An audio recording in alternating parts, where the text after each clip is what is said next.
Hey there, welcome to the IKONICS Imaging Digital Trade Show. My name is Mikaela and I am the event coordinator for IKONICS, and I want to welcome you to our digital show right here from my garage.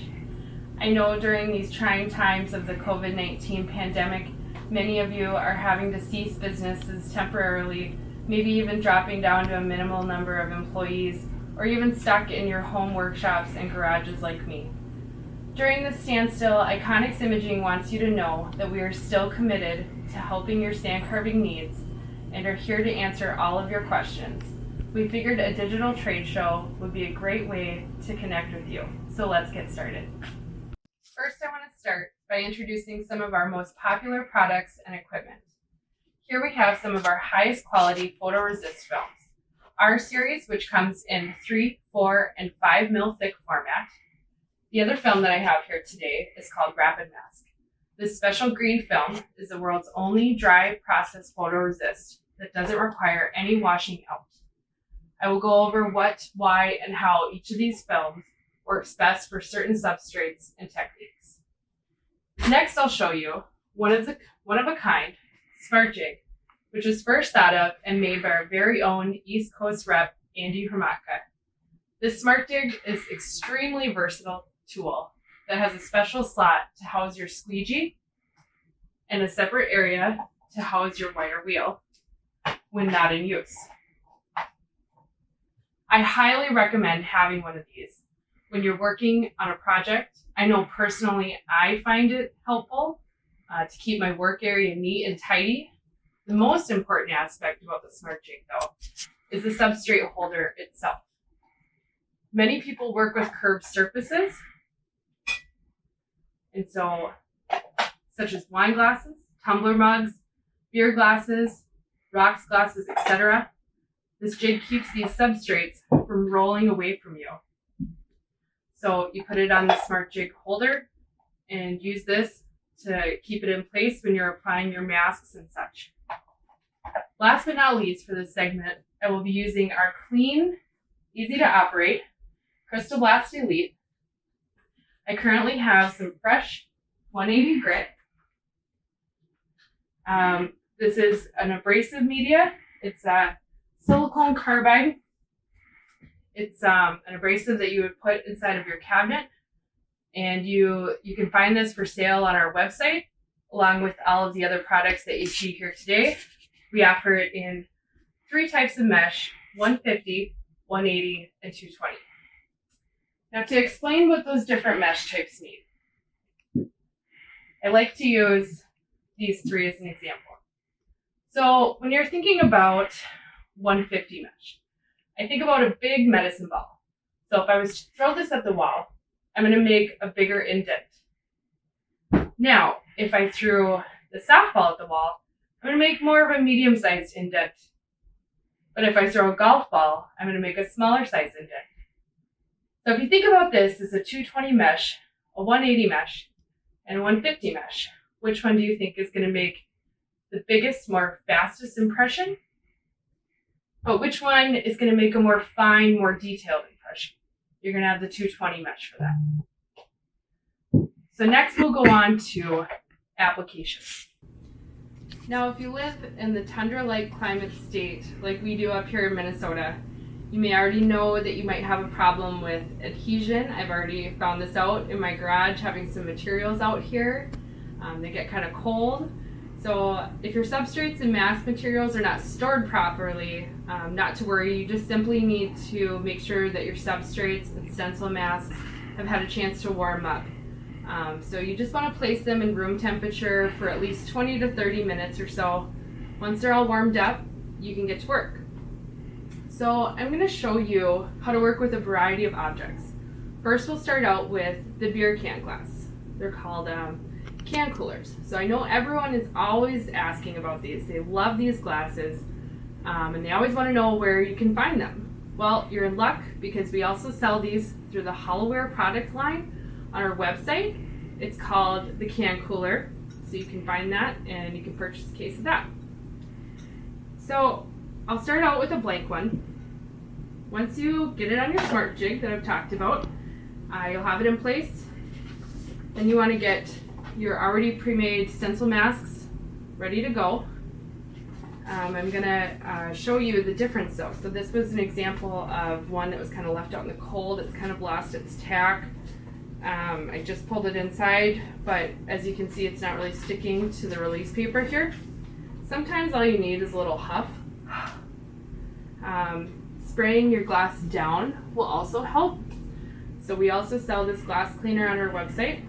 It's a great non-ammoniated glass cleaner. You always want to use a lint-free cloth when you're cleaning your substrate. So you can either spray it directly on the glass, but what I like to do, I don't like to have a lot of glass cleaner on there, so I'll just spray it on the lint-free cloth. This brand is called White Ball. I really love these. They work super well. They don't leave a mess, and you can usually reuse them quite a few times. It's not all soaked with glass cleaner, so I'll probably use that again later. So the stencil that I'm going to use, this is an R5 film. That means it's 5 mil thick. It already has a pre-adhesive side, so it's sticky, it's ready to go. This is a washout film, so you do need to expose it. If you're using a quick image, you would expose it for around 12 seconds or so. That's my favorite exposure unit to use. So if you want to come closer, you can check out how I'm going to apply this now. So I kind of want to center it. Got my glass on my Smart Jig. So we're just going to stick it down. The great thing about this R5 is that it is pretty repositionable. So I could even have it down on there. I can peel it right back up. No worries. And like I said, if you're having problems with adhesion, make sure your substrate is really clean. And then if you need to, just huff on it a little bit. So I'll stick it down. And the image that I'm using, it's a little quote. It says, "Life is better at the lake." And I'm sure that we all really wish that we were at a lake right now during this isolation. So as you can see now, I'm squeegeeing down the stencil mask. This is a really important part, because if you don't have the mask adhered to the glass, you'll have blow-offs. So once you have it on there, here's a little trick that I love to show people. Always squeegee really hard down on one corner, and you'll see the carrier sheet start to pop up, and you can rip it off that easily. So make sure everything's sticky, and then you want to go over it with your wire wheel. Super helpful tool. This wire wheel helps you get out any little air bubbles in there. I like to say that we're micro perforating here. So what you're doing is you're making sure that all the blue parts are getting more adhered to the glass, because those little pieces could easily be blown off if you don't have proper adhesion.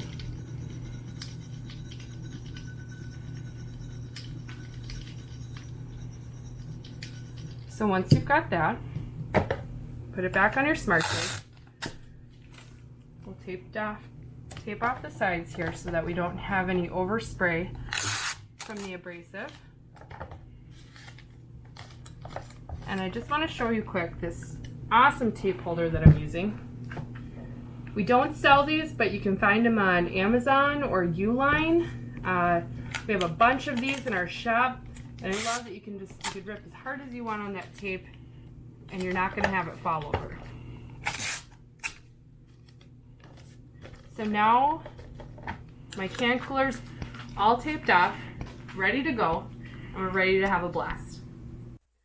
So now we have our glass all masked up, ready to go, ready to be blasted. Some people think that when you tape off your sides to cover the rest of the glass so that you don't have the overspray, that you need to press all of the masking tape down. You don't need to do that, people. It's most easiest just to keep the tape a little bit up. You don't need to tuck it inside. So just keep it up. It'll make it a lot easier to stay clean. You won't end up with so much abrasive inside of your glass. It'll be easier to clean out when you're done, and it'll be easier to rip off the mask you have a nice, easy cleanup. So I want you to come over here and check out our Crystal Blast Elite. This is our most popular model. We have a dust collector on one side. We have our easy control panels. So everything's on the side. It's not down at the bottom anymore. We have an extra LED light built in so that you have a light shining through and you can see all the fine details that you're blasting. We have a nice nifty foot pedal down here instead of one that moves around on the ground. So I'm going to turn this on. It might be a little loud, so bear with me. So for beginners, you want to start with blasting between 25 to 30 psi. So that's what I have the Elite set at right now. Inside your blast cabinet, I'll show you a few things.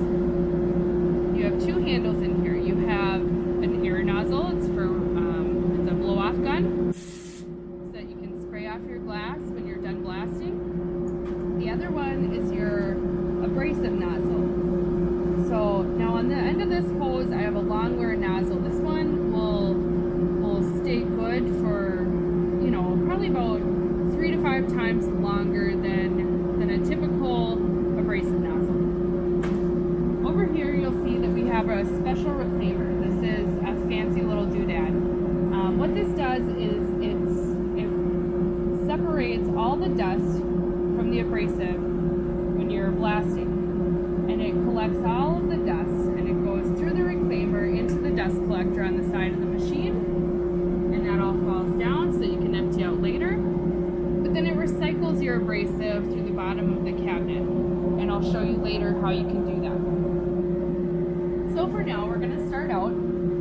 I always suggest holding your abrasive nozzle like a pencil so that you have really good control. And for all the people out there that haven't typically blasted, and especially ladies, just remember that you can sandblast your fingernails. So if you have a nicely fresh painted manicure, I'd probably suggest to wear some gloves or just be really careful on how you're positioning your nozzle. So I'm going to press down on my foot pedal to get it started. I always suggest hitting the back of the wall for a quick second to let it regulate. And then you want to stay perpendicular to your glass. So not at an angle. You want to stay perpendicular. Keep your nozzle about 4 to 6 inches back from your surface. And you can start blasting, and you already see it changing. So it's frosting all of the letters right now. And since I'm using an R5 Photoresist mask, this is a really durable mask that'll hold up. So I can create quite a bit of depth on my surface here. When you're creating depth, you can really increase the ROI of your product. When you're carving away glass too, you're not in a hurry. You're not trying to scribble like a kindergartner per se, but you just want to go slow and steady. I always do circles. It's just kind of my habit here.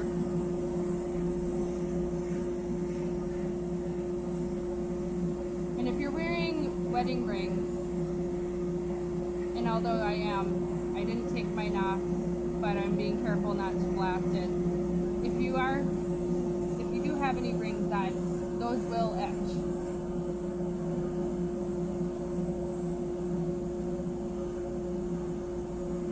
As you can see, I'm just doing slow, steady circles. 25 to 30 psi, staying perpendicular to my surface, 4 to 6 inches away.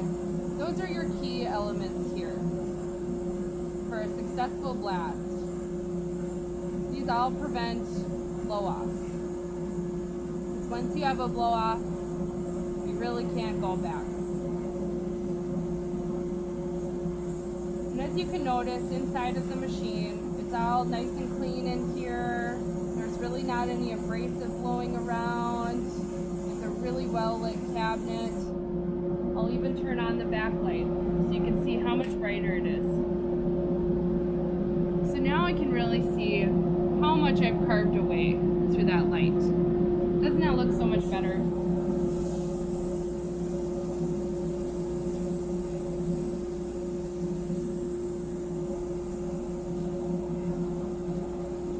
people always say, how deep do I need to go? Well, really, it's up to you. You need to go as deep as you want until you don't have any blow-offs, if that's the kind of image you're trying to achieve. I prefer more depth because I know that my product at the end of the day is going to generate a higher profit. So every once in a while I'll do kind of like a finger test and see, just barely peeling that away. I think I've gone deep enough because it wanted to come right off.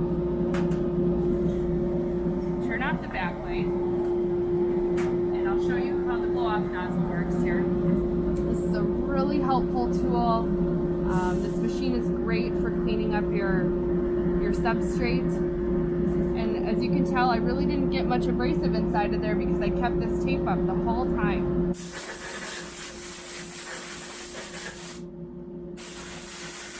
safe to spray off your hand. It won't hurt you.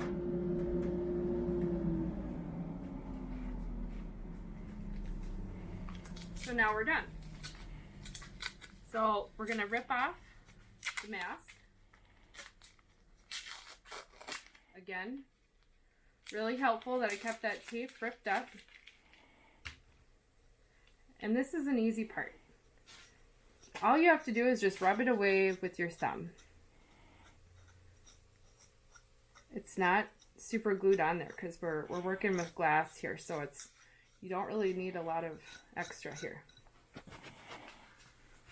So now we're all cleaned up. And there's your beautiful glass. So thanks for joining us today for our very first episode of the virtual trade show for IKONICS Imaging. Just to recap a little bit about all of the items that we talked about today and worked with. So I did mention that our glass cleaner, our non-ammonia glass cleaner, that is on our website for sale. If you need it, it works great. We talked about our different films a little bit. Today I worked with R5, which is a 5 mil thick washout film. So once you have exposed that in your exposure unit and wash it out, it is no longer light sensitive. So then you can use it whenever you need to if it's not in the same time frame. I did mention white balls. Even though we don't sell these are a really great useful material that we suggest to people. That's WYPEALLS. So those are lint-free cloths. The Smart Jig. It's also on our website. What's really cool about this too is if for some reason you need to stow it away or take it somewhere, all of these pieces do come apart. So you can kind of stack them. And working in trade shows for so long, I always have to pack these down. So it's really helpful that they just kind of come down to a slim, nice fit. The wire wheel we mentioned, that's also on our website. I briefly mentioned a squeegee, but this is something that you really need to get out all those wrinkles out of your film, all those little air bubbles. We talked about the silicone carbide.